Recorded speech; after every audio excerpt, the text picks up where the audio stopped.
Hello squad, welcome back to our channel. நம்ம சேனலுக்கு யாரும் புதுசாக வந்திருந்தா மறக்காம எங்கள் சேனலை சப்ஸ்கிரைப் பண்ணி பேசணும்.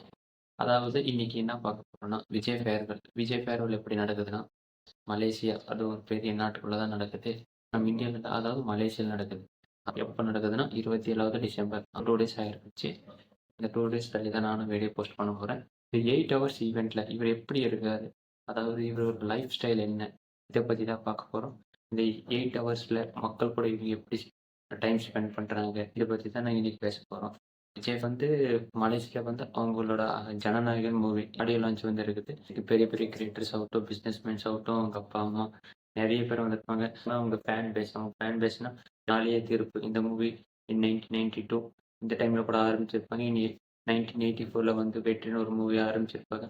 அந்த ஸ்டார்டிங்லேருந்து உங்களை மோட்டிவேட் பண்ண இந்த ஆடியன்ஸ், அந்த ஃபேன் பேஸோட மக்கள் மக்கள் விடாமல் இவருக்கு சப்போர்ட் பண்ணி அவரெல்லாம் இன்னைக்கு வந்து பார்த்துருக்காங்க. Big big celebrities, YouTube influencers எல்லாமே வந்து இவங்களை பார்த்துருக்காங்க. இந்த மலேசியாவில் நடந்த விஜயோட ரிட்டையர்மெண்ட்னு சொல்லலாம். எனக்கு கொஞ்சம் சோகமாக தான் இருக்குது. பரவாயில்ல, அவர் என்ன நினைச்சாலுமே நல்லது தான் நினைப்பாரு. நான் ஒன்று நினச்சிட்டேன்னா என் பேச்சை நானே கேட்க மாட்டேன்ற மாதிரி அவர் நினச்சிட்டாரு. ஈவன் பொலிட்டிகல்ஸ்ல இருக்காரு, மூவியில் கூட இருக்காரு.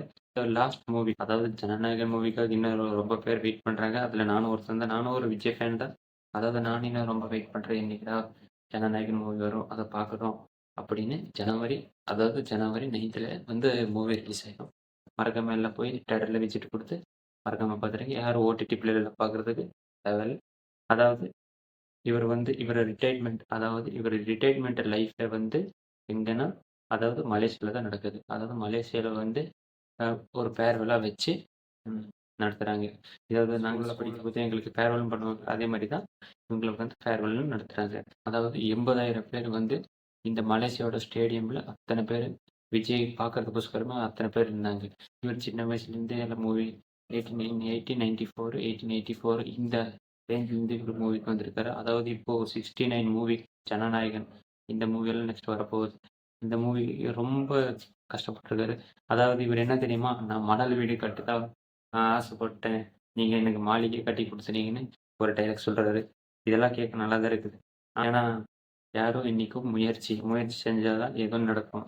அதே மாதிரி தான் இவரும் முயற்சி செஞ்சுதான் இன்னைக்கு ஒரு அளவுக்கு நல்ல பெரிய ஆளாக வந்திருக்காரு.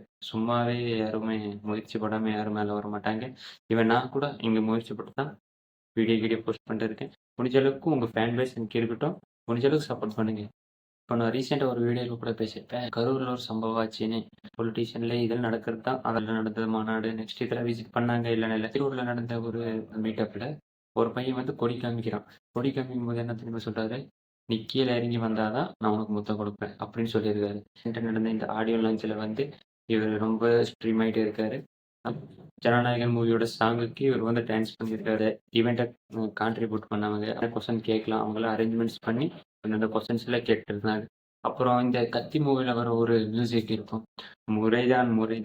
அந்த ஒரு மியூசிக் போட்டு அவங்களுக்கு அழ வைக்கிறதுக்கே பார்ப்பாங்க. அவர் என்ன தெரியுமா சொன்னார், நீங்கள் எவ்வளோ இந்த மியூசிக் போட்டாலும் எனக்கு அந்த அழுக வராது. ஏன்னா இல்லை, நீங்கள் தான் என் ஃபேன் பேஸஸ்லோ, நீங்கள் அழுக வச்சாலும் நான் அழுக மாட்டேன்னு சொன்னார். ஏன்னா அப்படியே அந்த மியூசிக் போட்டு ஒரு 3-4 வாட்டி ப்ளே பண்ணதுக்கு அப்புறம் தான் இவங்க அந்த மாதிரி சாங் எல்லாரும் சேர்ந்து ஆடியிருக்காங்க. எல்லாரும் ஒரு 80,000 பேர் வந்து சேர்ந்து சாங்கை வந்து பாடியிருக்காங்க.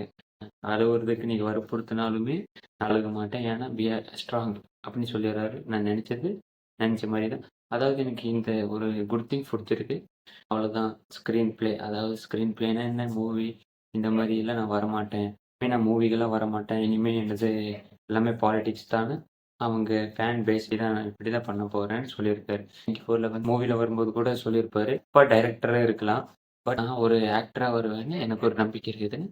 ஒரு 69 மூவி, இந்த ஜனநாயகன் மூவி, இந்த மூவி முடிஞ்சோ நான் வரமாட்டேன். அதாவது 51 வயசுலையும் பண்ணி தான் தீருவேன்னு நிற்கிறார். பார்த்தீங்களா, இவர் எங்கேயோ போயிடுவாங்க. ஆல் த பெஸ்ட் விஜயனா. யாராச்சும் விஜய் ஃபேன் இருந்தால் மறக்காமல் சப்போர்ட் பண்ணுங்க. இந்த மாதிரி வீடியோ வேணும்னா மறக்காம எங்கள் சேனலை சப்ஸ்கிரைப் பண்ணி பெல் ஐக்கன் தட்டி விட்ருங்க.